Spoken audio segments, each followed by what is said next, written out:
Invitamos entonces a don Eduardo Galeano.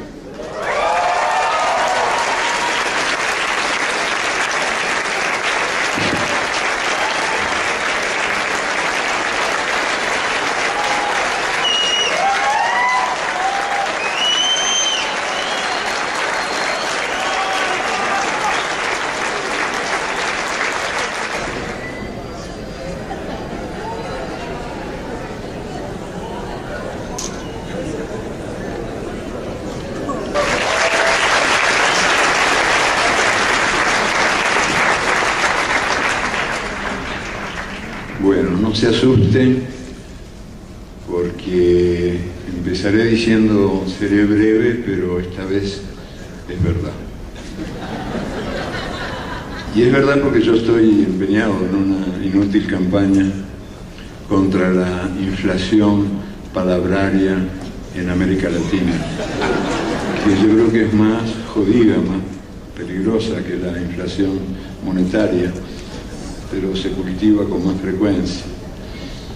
Y porque además lo que voy a hacer es leer para ustedes un mosaico de textos breves, previamente publicados en revistas, periódicos, libros, pero no reunidos como ahora en una sola ocasión, reunidos en torno a una pregunta que me ocupa y me preocupa, como estoy seguro a todos ustedes, que es la pregunta siguiente: ¿los derechos de los trabajadores son ahora un tema para arqueólogos?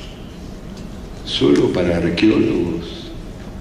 ¿Una memoria perdida de tiempos idos?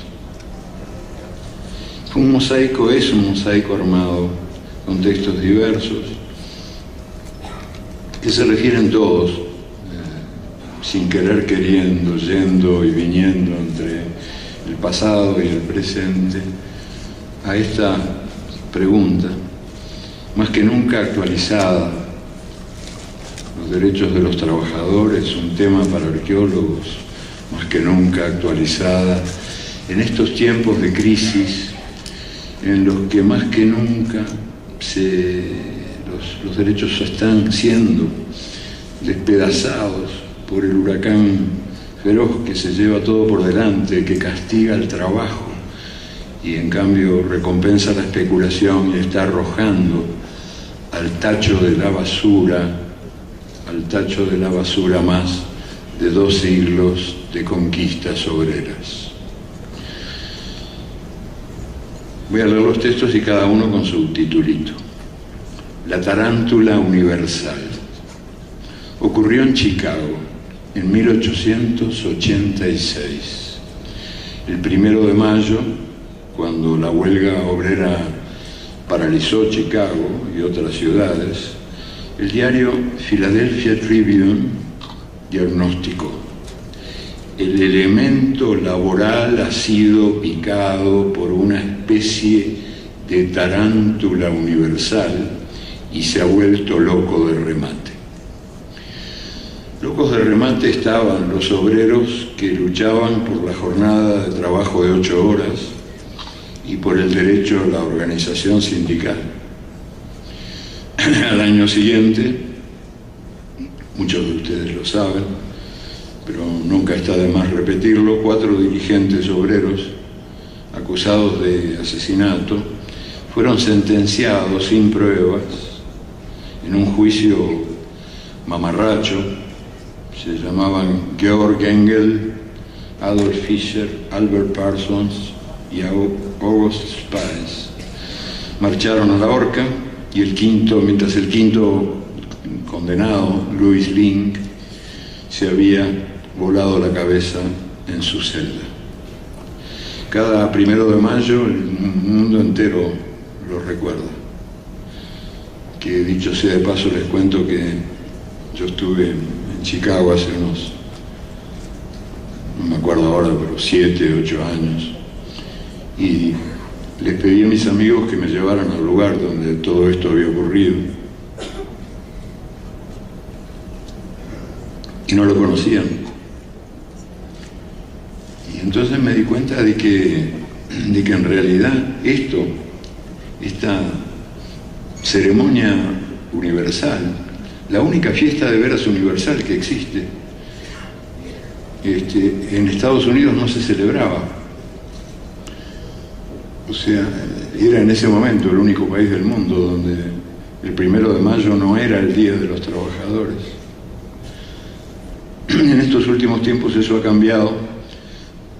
Recibí hace poco una carta muy jubilosa de esos mismos amigos contándome que ahora había en ese lugar un monolito que recordaba a estos héroes del sindicalismo y que las cosas habían cambiado y que se había hecho una manifestación de cerca de 1 millón de personas en su memoria por primera vez en la historia.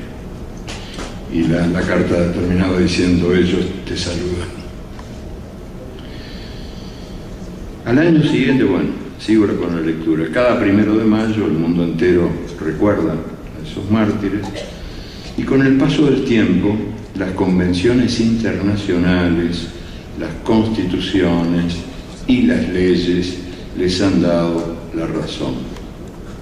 Sin embargo, las empresas más exitosas siguen sin enterarse. Prohíben los sindicatos obreros y miden las jornadas de trabajo con aquellos relojes derretidos de Salvador Dalí. Una enfermedad llamada trabajo. En 1714 murió Bernardino Ramazzini. Él era un médico raro, un médico rarísimo, que empezaba preguntando: ¿en qué trabaja usted? A nadie se le había ocurrido que eso podía tener alguna importancia. Su experiencia le permitió escribir el primer tratado de medicina del trabajo, donde describió una por una las enfermedades frecuentes en más de 50 oficios, y comprobó que había pocas esperanzas de curación para los obreros que comían hambre, sin sol y sin descanso, en talleres cerrados, irrespirables y mugrientos. Mientras Ramazzini moría en Padua, en Londres nacía Percival Pott. Siguiendo las huellas del maestro italiano, este médico inglés investigó la vida y la muerte de los obreros pobres. Y entre otros hallazgos, Pott descubrió por qué era tan breve la vida de los niños desollinadores. Los niños se deslizaban desnudos por las chimeneas de casa en casa y en su difícil tarea de limpieza respiraban mucho hollín. El hollín era su verdugo. Desechables. Más de 90 millones de clientes acuden cada semana a las tiendas Walmart. Sus más de 900.000 empleados tienen prohibida la afiliación a cualquier sindicato. Cuando a alguno se le ocurre la idea, pasa a ser un desempleado más. La exitosa empresa niega sin disimulo uno de los derechos humanos proclamados por las Naciones Unidas, la libertad de asociación. Y más, el fundador de Walmart, Sam Walton, recibió en 1992 la Medalla de la Libertad, una de las más altas condecoraciones de los Estados Unidos. 1 de cada 4 adultos norteamericanos y 9 de cada 10 niños engullen en McDonald's la comida plástica que los engorda. Los trabajadores de McDonald's son tan desechables como la comida que sirven. Los pica la misma máquina. Tampoco ellos tienen el derecho de sindicalizarse. En Malasia, donde los sindicatos obreros todavía existen y actúan, las empresas Intel, Motorola, Texas Instruments y Hewlett Packard lograron evitar esa molestia. El gobierno de Malasia declaró Union Free, libre de sindicatos, el sector electrónico. Tampoco tenían ninguna posibilidad de agremiarse las 190 obreras que murieron quemadas vivas en Tailandia en 1993, en el galpón trancado por fuera donde fabricaban los muñecos de Sesame Street. Bart Simpson, la familia Simpson y los Muppets. En sus campañas electorales del año 2000, los candidatos Bush y Gore coincidieron en la necesidad de seguir imponiendo en el mundo el modelo norteamericano de relaciones laborales.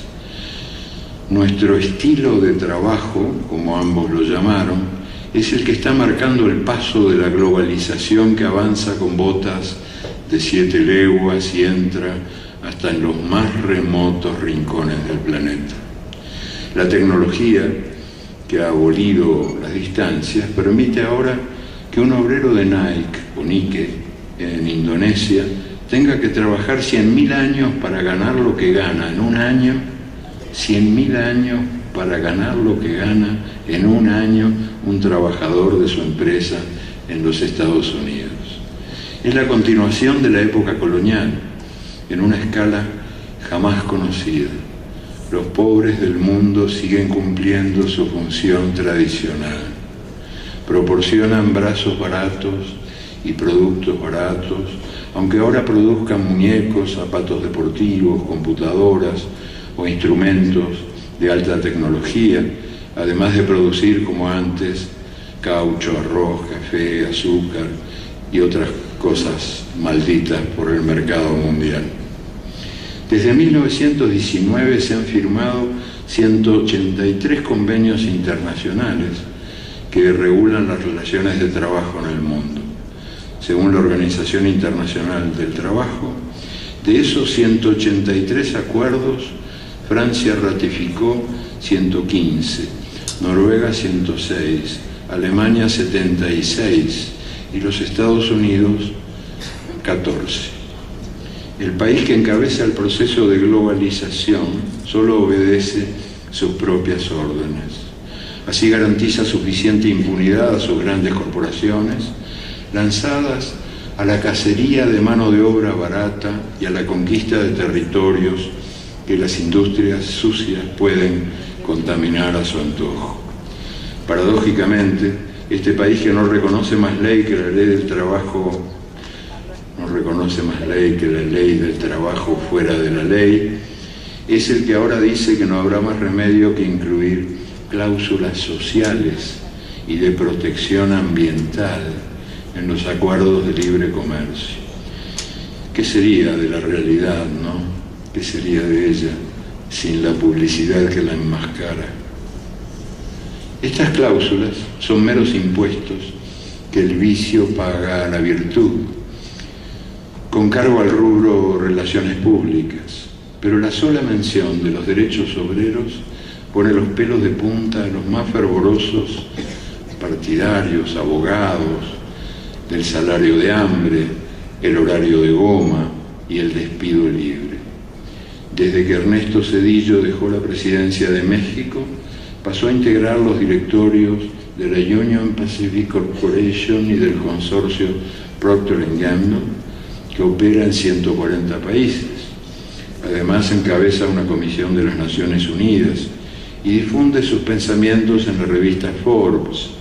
En idioma tecnocratés, se indigna contra lo que llama la imposición de estándares laborales homogéneos en los nuevos acordes comerciales. Traducido, Eso significa, olvidemos de una buena vez toda la legislación internacional que todavía protege más o menos que más, a los trabajadores. El presidente jubilado cobra por predicar la esclavitud, pero el principal director ejecutivo de General Electric lo dice más claro: para competir hay que exprimir los limones. Y no es necesario aclarar que él no trabaja de limón en el reality show del mundo de nuestro tiempo.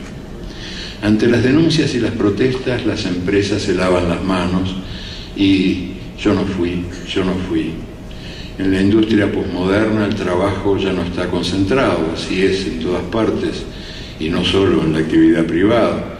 Los contratistas fabrican las 3/4 partes de los autos de Toyota. De cada 5 obreros de Volkswagen en Brasil, solo 1 es empleado de la empresa. De los 81 obreros de Petrobras muertos en accidentes de trabajo a fines del siglo XX, 66 estaban al servicio de contratistas que no cumplen las normas de seguridad. A través de 300 empresas contratistas, China produce la mitad de todas las muñecas Barbie para las niñas del mundo.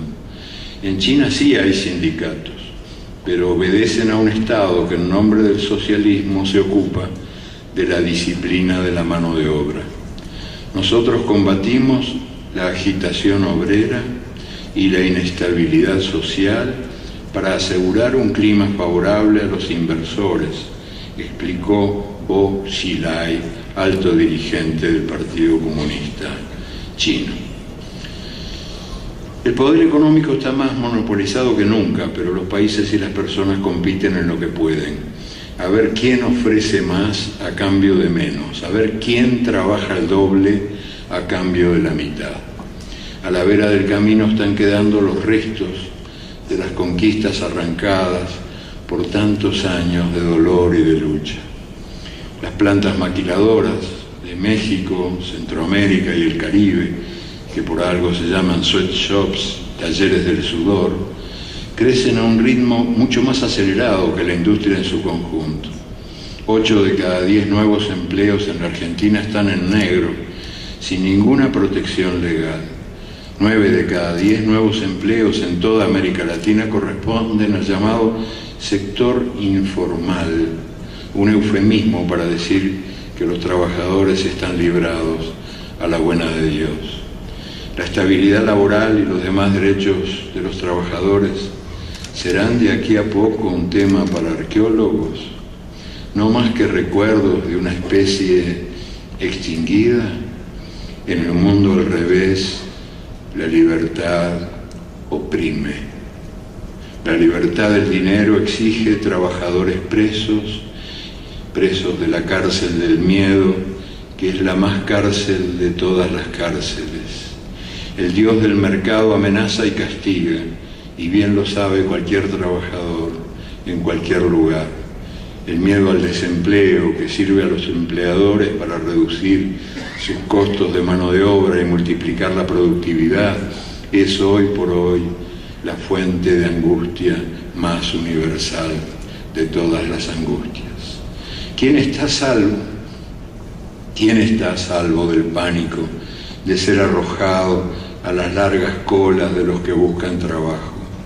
¿Quién no teme convertirse en un obstáculo interno, para decirlo con las palabras del presidente de la Coca-Cola, que explicó el despido de miles de trabajadores diciendo que hemos eliminado los obstáculos internos? Y en tren de preguntas la última: ante la globalización del dinero que divide el mundo en domadores y domados, ¿se podrá internacionalizar la lucha por la dignidad del trabajo? Menudo desafío. Un raro acto de cordura. En 1998 Francia dictó la ley que redujo a 35 horas semanales el horario de trabajo. Trabajar menos, vivir más. Tomás Moro lo había soñado en su utopía, pero hubo que esperar 5 siglos para que por fin una nación se atreviera a cometer semejante acto de sentido común. Al fin y al cabo, ¿para qué sirven las máquinas si no es para reducir el tiempo de trabajo y ampliar nuestros espacios de libertad? ¿Por qué el progreso tecnológico tiene que regalarnos desempleo y angustia? Por una vez al menos hubo un país que se atrevió a desafiar tanta sinrazón. Pero, poco duró la cordura. La ley de las 35 horas murió a los 10 años. Este inseguro mundo, algo sobre la inseguridad. Hoy, digamos que hoy, está escrito el abril 28, el 28 de abril, Día de la Seguridad en el Trabajo. Día de la Seguridad en el Trabajo. Vale la pena advertir que no hay en el mundo nada más inseguro que el trabajo. Cada vez son más y más los trabajadores que despiertan cada día preguntando: ¿cuánto sobraremos? ¿Quién me comprará? Muchos pierden el trabajo y muchos pierden, trabajando, también la vida. Cada 15 segundos muere un obrero asesinado por eso que llaman accidentes de trabajo. La inseguridad pública es el tema preferido de los políticos que desatan la histeria colectiva en cada elección. Peligro, peligro, proclaman. En cada esquina acecha un ladrón, un violador, un asesino. Pero esos políticos jamás denuncian que trabajar es peligroso.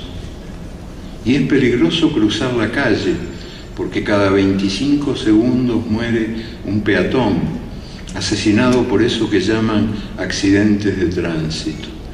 Y es peligroso comer, porque quien está a salvo del hambre puede sucumbir envenenado por la comida química. Y es peligroso respirar, porque en las ciudades, en las grandes ciudades, el aire puro es, como el silencio, un artículo de lujo. Y también es peligroso nacer, porque cada 3 segundos muere un niño que no ha llegado vivo a los 5 años de edad. Una historia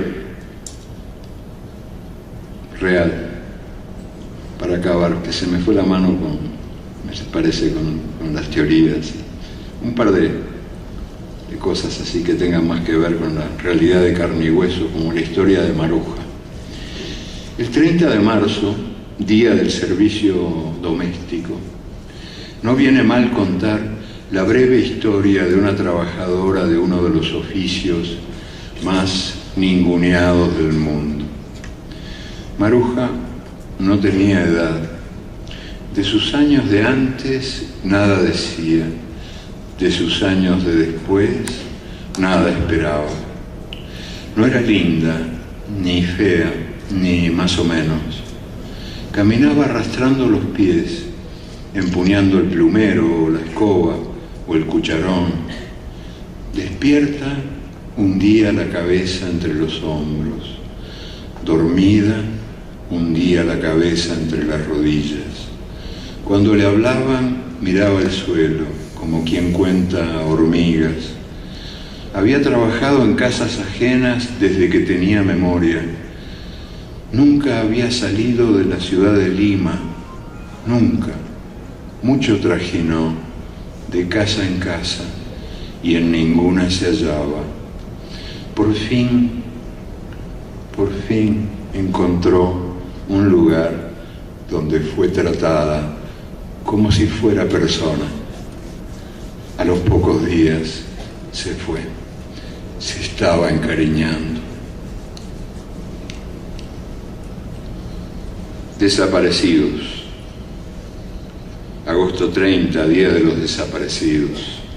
Los muertos sin tumba, las tumbas sin nombre, las mujeres y los hombres que el terror tragó, los bebés que son o han sido botín de guerra, y también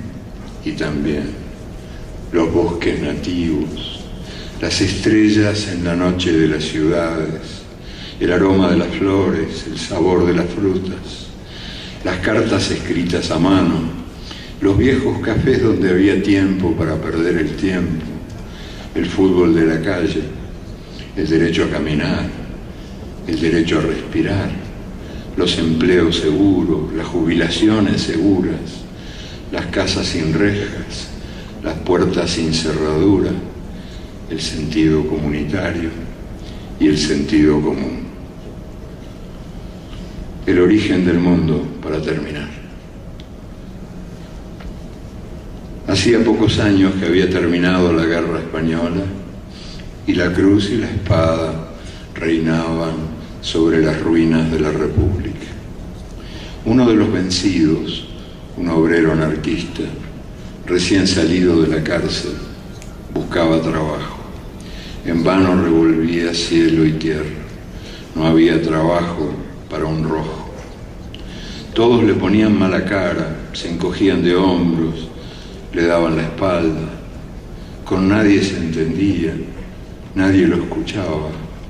El vino era el único amigo que le quedaba. Por las noches, ante los platos vacíos, soportaba sin decir nada los reproches de su esposa beata, mujer de misa diaria, mientras el hijo, un niño pequeño, le recitaba el catecismo.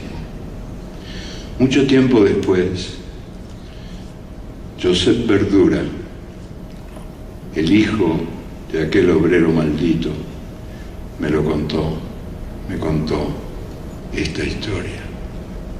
Me lo contó en Barcelona, cuando yo llegué al exilio, me lo contó. Él era un niño desesperado, que quería salvar a su padre de la condenación eterna. Pero el muy ateo, el muy tosudo, no entendía razones. Pero papá, le preguntó Josep, llorando, pero papá, si Dios no existe, ¿quién hizo el mundo? Y el obrero, cabizbajo, casi en secreto, dijo, tonto, tonto, al mundo lo hicimos nosotros, los albañiles.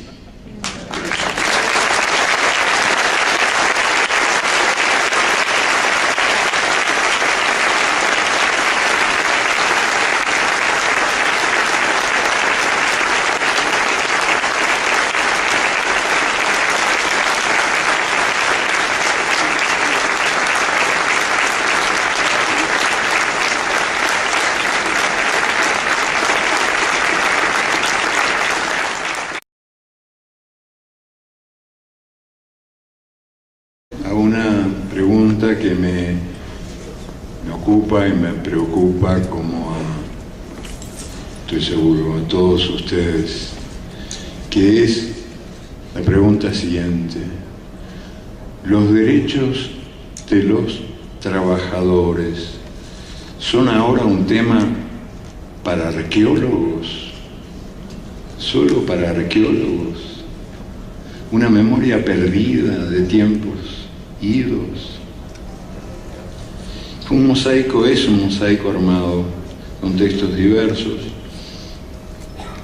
que se refieren todos, sin querer queriendo, yendo y viniendo entre el pasado y el presente, a esta pregunta, más que nunca actualizada: los derechos de los trabajadores, un tema para arqueólogos, más que nunca actualizada en estos tiempos de crisis en los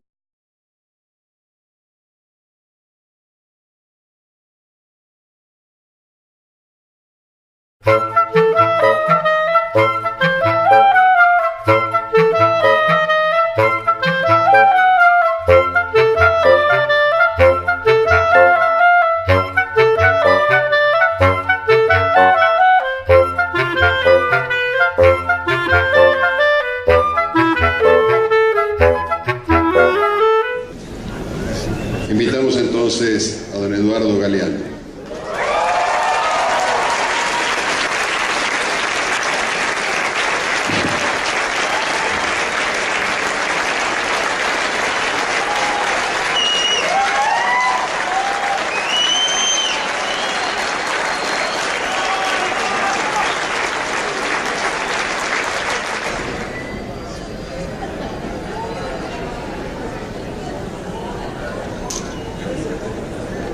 porque más que nunca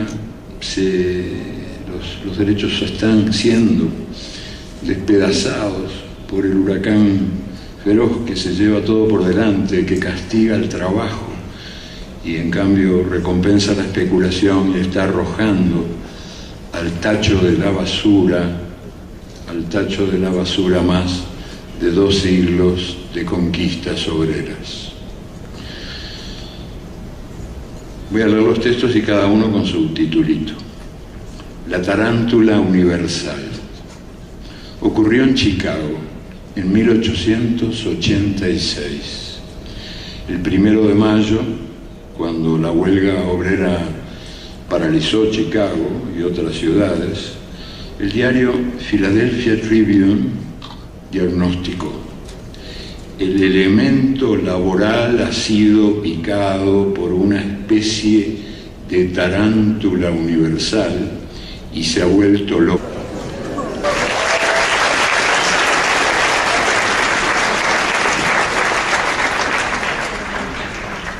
Bueno, no se asusten, porque empezaré diciendo seré breve, pero esta vez es verdad.